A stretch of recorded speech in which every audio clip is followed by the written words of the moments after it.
Ben Shapiro was live with Dave Rubin on the Rubin Report. We are going to take a look at what he had to say about the insane and clever circular logic of anti-racism part 2.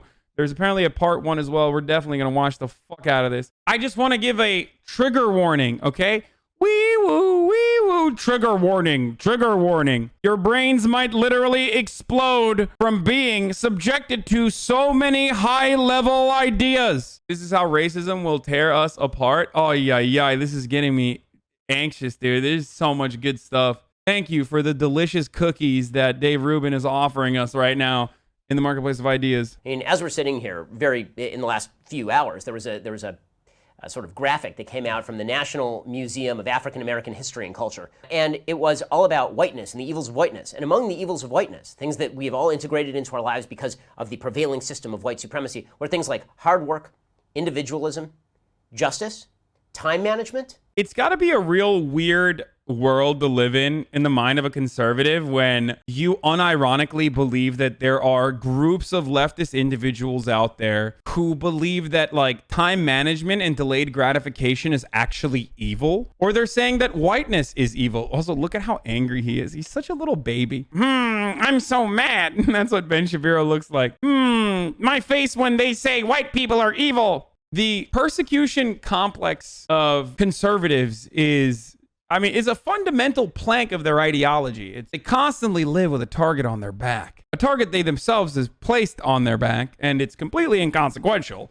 But it's great that like there is an entire industry that feeds into this mentality. Ben Shapiro made up this concept just now and is now angry at the made up concept that he just made up. I have to find this now. What is the document that he's referencing? Do you guys have any idea? What is this? Oh my God. Is this one of those like really fucking aspects and assumptions of whiteness and white culture in the United States? White dominant culture or whiteness refers to the ways white people and their traditions, attitudes. Oh God, this is so fucking cringe, dude. This is exactly what I mean when I say like this sort of shit is not only unhelpful, unproductive, but also is like literally just a quick whiff of weakness that like every right-winger will capitalize on to be like, everyone on the left believes this. Every single person is believing in all of this. Protestant work ethic. Hard work is the key to success. Work before play. If you didn't meet your goals, you didn't work hard enough. White dominant culture or whiteness refers to the ways white people and their traditions, attitudes, and way of life have been normalized over time and are now considered standard practices in the United States. And since white people still hold most of the institutional power in America, we have all internalized some aspects of white people, including people of color. You know what this is? This is like when you're so woke that you turn into a racist.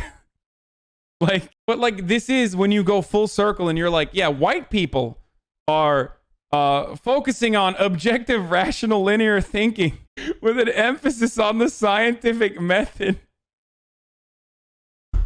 I could see like a person in the alt-right saying this unironically and being like, yes, this is great. This is great. You're right. Thank you for this. Because I think that for the left, and there are many liberals who buy into this, all human relations are power relations. Right? You saw this in sort of Ezra Klein's response to Matt Iglesias, right? How did I end up on the same side as Matt Iglesias, a man I called the Ralph Wiggum of the internet, right? Like, how has this happened? But Matt Iglesias had the temerity to sign that letter. And then Ezra Klein was like, there are a lot of people who stand up for free speech who are really doing this because it's a way of gaining power. And for a lot of people, this is, on the left, this is how they think of things, right? All human relationships are power dynamics. There are no big principles that we all share, like freedom of speech matters. That's just a bunch of people who are seeking to use the principle of freedom of speech as a weapon in order to reenact the hierarchy, in order to preserve.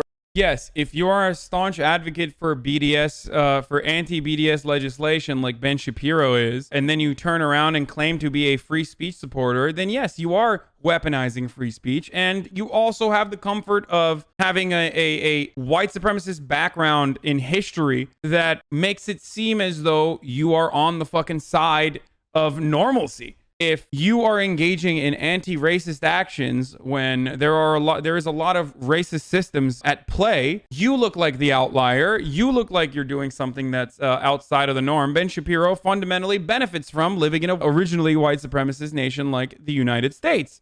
So that's what he's doing here. That's why he can advocate for the things that he can advocate for while simultaneously saying very openly how little he cares about free speech. like advocating to press sedition charges against Al Gore for speaking to Saudi Arabia in a post 9/11 world, or writing an entire book about how pornography is immoral and should be banned. You can't claim to be a free speech advocate while simultaneously advocating for boycott, divest, and sanctions on the State of Israel supporters, which is a peaceful group of peaceful demonstrators. Same exact tactics used against South Africa and their apartheid state at the time. You can't go against that and then turn around and act like you are a pro free speech defender. Observe the hierarchy. And this argument you see being made more and more by folks on the left, which is that rights are not actually universal principles that we all should hold to. Rights are just a way for me to shut you up while I'm still speaking, right? And I think that the liberal left has been somewhat warm to that argument for a while, at least warm enough that they were willing to hear it, and they just didn't see it turning on them at any point. The left moved so far so fast that the liberals were like, we were with you up until the point where you started canceling us. And then we realized, oh wait, that was a bad mistake, right? Iglesias was one of the guys who was like cheering on there's no cancel culture, cancellation doesn't exist. And then it came for him, and he was like, this is bad, right, guys?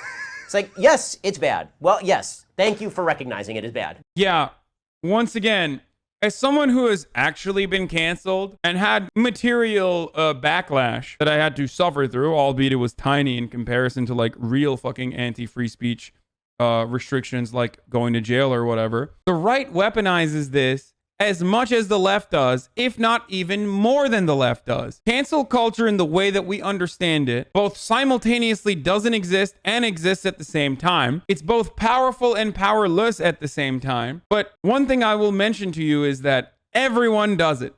Republicans do it for their team, Democrats and leftists do it for their fucking team. Okay? Anyone who claims that, you know, this sort of internet lynch mob doesn't come after people or doesn't immediately rush to conclusions is crazy. It's totally crazy. It is so dishonest. For someone like Ben Shapiro to act like he does not engage in this is so silly, especially when you consider what happened to Colin Kaepernick or a peaceful demonstration. Okay? The president tried to fucking cancel Colin Kaepernick and he still hasn't stopped. And he did. He successfully was able to stop him from being hired again in the NFL. Just because he lived through that process and was able to make more money ultimately. Just because he was able to survive the consequences of it doesn't mean that it did not happen. I mean, that's crazy. You guys are being ridiculous if you act like it doesn't exist. Boycotts are another great example of this, where people say like, oh, you know, we're boycotting. Boycotting doesn't work, or boycotting is exclusively a leftist concept. That's not true. Ben Shapiro advocates for boycotts as well. Like they threw Keurigs away or Gillette's away because Gillette was like, don't do toxic masculinity. Or when Keurig was like, we are no longer sponsoring the Sean Hannity show. So everyone was like, I'm breaking my Keurig. Or people burning their own Nikes because of Colin Kaepernick. It's so dumb. It's a really dumb thing to say that like only one side engages in it. But unfortunately, Republicans or conservatives are very good at capturing the narrative that like they are literally on the side of free speech when they certainly are not.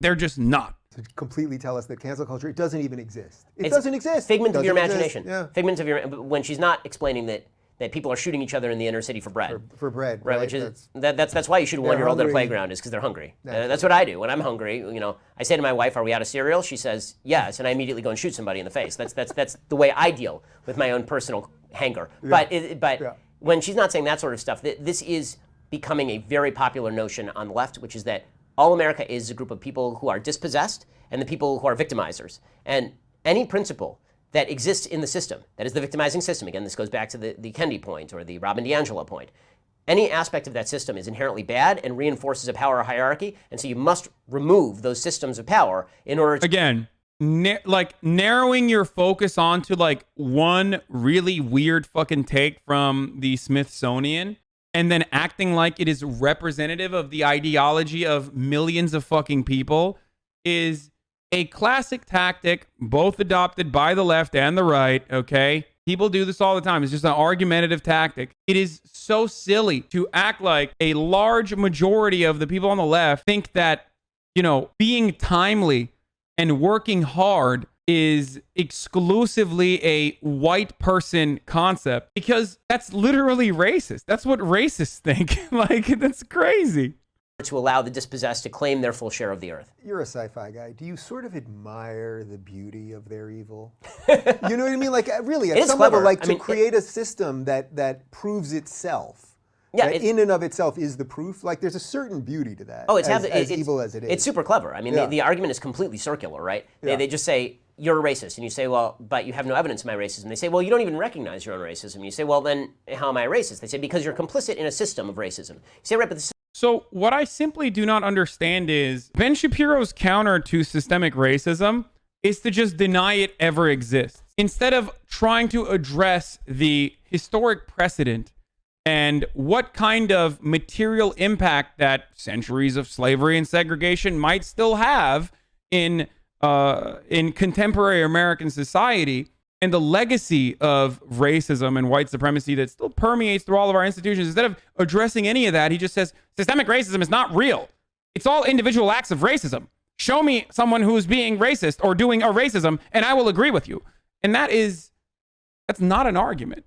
Like, you can't, you need to address all the things that we just mentioned, but he will never do it because he is doing exactly what he is claiming that the left does, which is cultivating a cyclical argument that is captured already. Like, it's just done. There is no racism in Ben Shapiro's world. There is no systemic racism. If I avoid addressing that take completely, I can make a much stronger argument that systemic racism does not exist, because it doesn't exist. It's all individual acts of racism. system isn't racist. Like, you can't point to something that's racist. No, but it results in racial inequality. And therefore, it is a racist system, and therefore you're complicit in the system, and therefore you're a racist.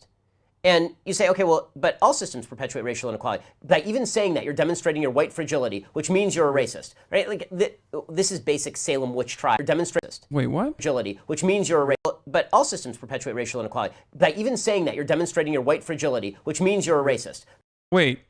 Ben Shapiro denies systemic racism exists and then simultaneously says that all systems demonstrate racial inequality. And then it goes off on a completely random argument there, like a random straw man, that no one is going to say white fragility in that circumstance. So Ben Shapiro is holding two positions at this point. He's saying that systemic racism both simultaneously doesn't exist, but exists on all systems. So if it exists on all systems, then it doesn't matter. The point he is trying to make is that racial inequality as a concept is just another real part of people's lives. That's what he was trying to say. It's not racist systems that create racial inequality. It's just all systems.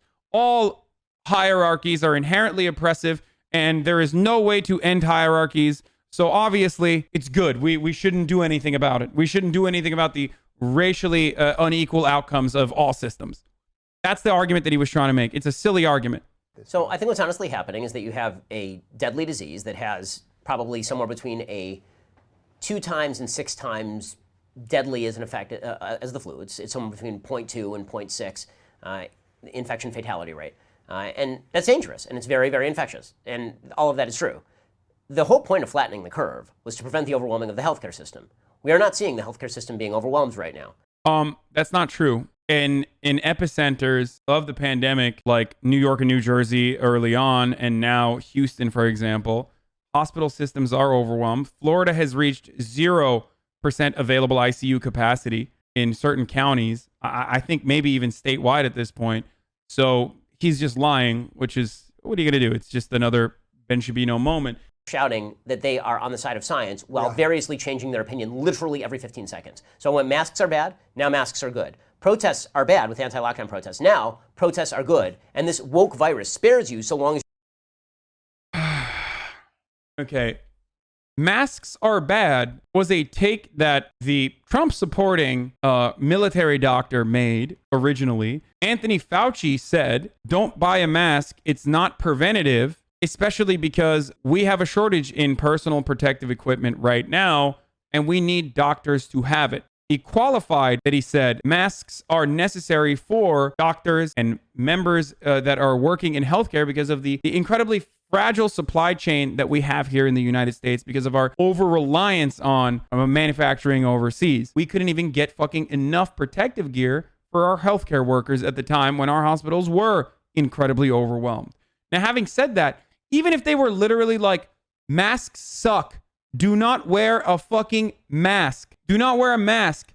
I, Dr. Anthony Fauci, am telling you, Do not wear a fucking mask. You're a bitch if you wear a mask. Masks turn you gay by making you suck on your own carbon dioxide. Fellas, isn't it gay to suck on your own carbon dioxide? Technically, you're smoking your own smoking a dude's carbon dioxide. That's pretty gay. Even if he said all of that and then turned around and was like, there's plenty of empirical evidence to show that masks actually reduce the chance that you are going to spread coronavirus up to 70%, especially if both parties are wearing a mask, and especially if you are practicing social distancing, then we move with the new data. That's how science works. Sorry, I'm afraid that the earth is flat because originally we thought it was flat. Get wrecked.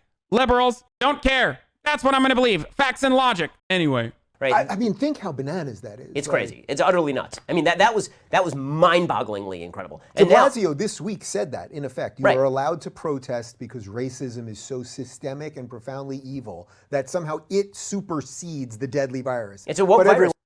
Again, simultaneously dismissing the impact of the virus while also claiming that it's going to hurt the protesters is number one virtue signaling.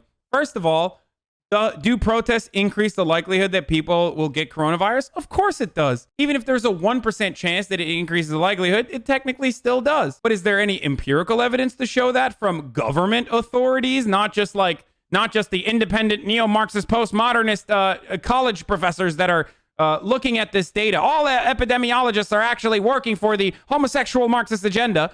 Like, even government research on the matter shows these protests, given the fact that they were attended largely by people wearing masks and were outdoors, did not lead to an increase in coronavirus cases in a similar capacity to reopening the economy. What are you gonna do? That's how fucking science works, bitch. I know you can sit here and act like you're on the side of logic and reasoning all you want and all day, but it doesn't matter. It doesn't matter because technically the facts are not on your side. Anyone else? Couple Orthodox Jews playing in a park in Brooklyn. We got a problem. It's a seriously woke virus. I mean, good for Colin Kaepernick, who should win the Nobel Peace Prize as well as the Nobel Prize in biology, because kneeling, it turns out, actually cures coronavirus, which is pretty awesome when you think about it. What? But God, you know what? We should jail all conservatives. I take it back. He's right. I hate free speech.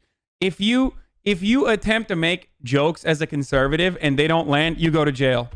You know, don't collect $200. Don't go through Go. You're going to jail. You can't sit here and try to make jokes, okay? You ruin it.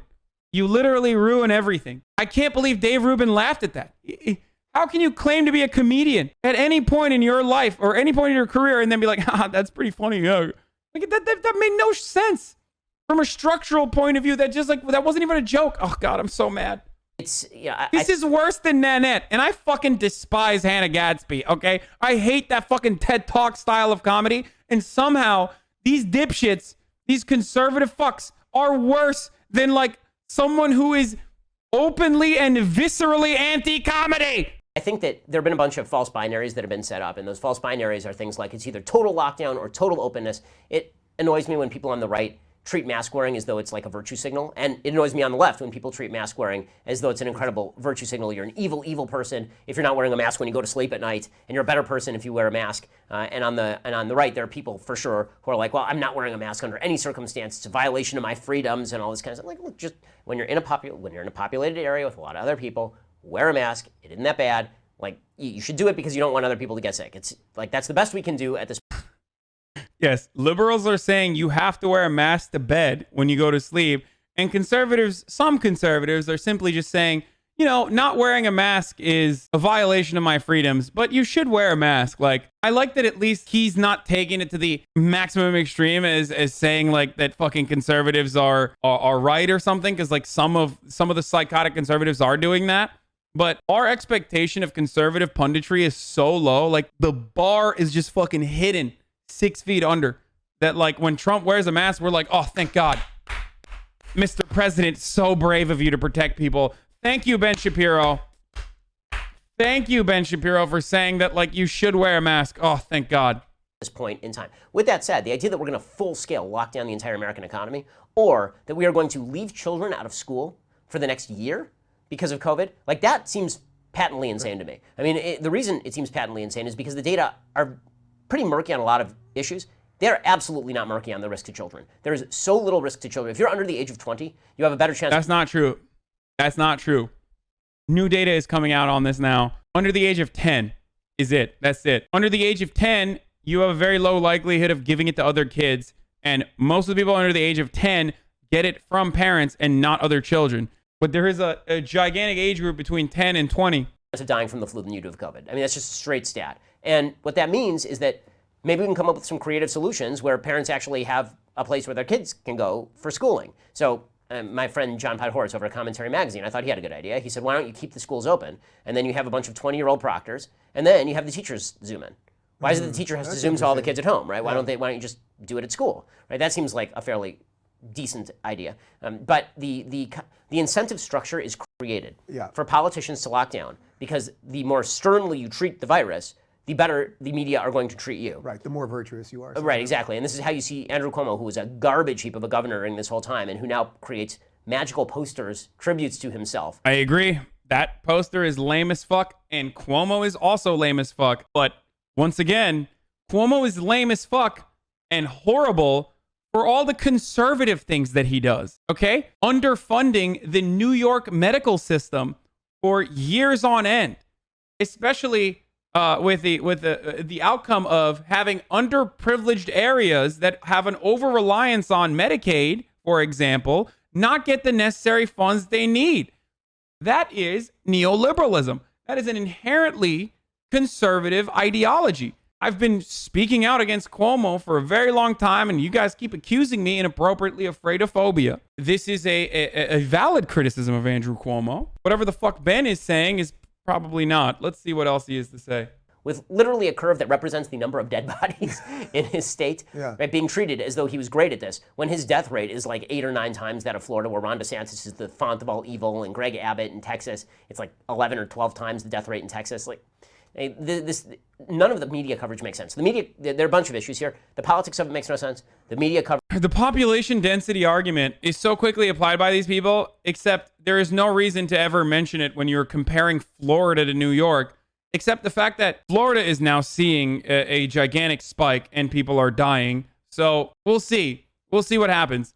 I love that Ben Shapiro, though, is making this argument that, like, the international hub of travel in the United States of America, New York, got more cases of coronavirus than anywhere else, where the population density is infinitely higher in New York City than anywhere else. It's great. Thank you for comparing that to fucking Florida. If he was really wrong about this, why would he be saying it's so fact? What? That's his entire shtick. That's the entire shtick of a lot of really good political commentators on the internet, is that they confidently say, oh, fast? Yeah, they confidently say things, especially as fast as possible, usually, to get you to believe that they are correct. Coverage of it makes some sense, but it's a really ugly sense because the politics have overwhelmed the data. And then on a data level, there's just a lot we actually don't know at this point. Right? We don't know whether there's such a thing as T-cell immunity. That's been one of the theories, that herd immunity actually may start to kick in as low as 20%. This is a theory from Sweden. It could be at 60%. We don't know whether this thing is how far away you have to be from somebody. They say 6 feet, but the WHO was saying a meter until 5 minutes ago. By the way, technically, my guys measured. We're 7 feet away. Oh, yeah, no, and I insisted on that. Like, I'm a person who's taking this very seriously, right? I mean, I've been taking it seriously because I have 65-year-old parents. So I am not on the let's be skeptical of all of this stuff. But the idea that, like, it's going to wipe out vast swaths of the American public, and that it's the most dangerous thing that has ever existed on planet Earth, and that we have to shut down the economy ad infinitum. Here's the problem. Has anyone ever actually done, on the lockdown side, any analysis of what the costs are on the other side? All I hear is if you mention those costs, then you're bad and you don't care about human beings. Right. And that's insane. No studies have been conducted on the side of what the material impact of lockdown is going to be. No, even Republicans, or even like even the business side of things is not calculating that for sure. It's just no one has ever thought about it. Let's not even think about it at all. Like, what a psychotic take. Of course people are fucking calculating that, Ben. What are you, insane? If not on the liberal side, they're definitely calculating on the Republican side, right? What are you, insane, dude? Yeah. When you nut and she keeps sucking. That's the face that he's making here. Anyway, regardless, though, I don't understand why he himself is admitting that we don't know the full scope of this problem. He even says that he's erring on the side of caution, but then simultaneously shitting on people that are taking these sorts of measures. It makes no sense, especially if Ben Shapiro himself is admitting that he cares about this.